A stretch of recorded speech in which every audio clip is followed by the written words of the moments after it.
একটু পর তিন বন্ধু নদীর কাছে যায় এবং তার মধ্যে একটি বন্ধু মজা করতে করতে নদীতে পড়ে যায়।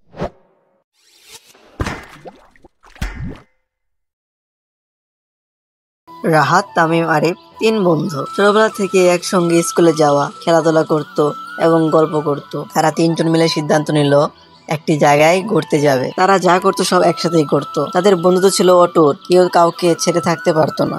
তখন তামিম বলল, আমার মামার বাড়ি খুব সুন্দর। সেখানে তামিমের মামা বসবাস করত এবং গ্রামটি ছিল প্রকৃতির সৌন্দর্যে ভরপুর।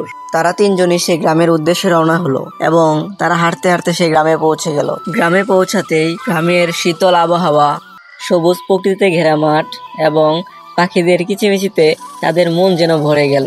গ্রামটি সত্যিই ছিল অপূর্ব সুন্দর। এই সুন্দর গ্রাম তারা যতই দেখছে ততই আরো আনন্দ প্রফুল্ল হয়ে যাচ্ছে।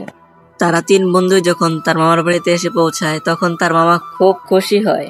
তারা বিকেলে একটি নদীর পাশে বসে থাকে। তখন এক বৃদ্ধ লোক এসে তাদের বলে, এই নদীতে নেমো না, এই নদী খুব ভয়ঙ্কর, অনেক গভীর। তারা তিনজনে মাথা নেড়ে সায় দেয়, কিন্তু তাদের মধ্যে একজন পা দিয়ে দুষ্টুমি করতে করতে হঠাৎ নদীতে পড়ে ডুবে যায় এবং তখন রাহাত তাড়াতাড়ি করে সাঁতরে তাকে বাঁচিয়ে নিয়ে আসে।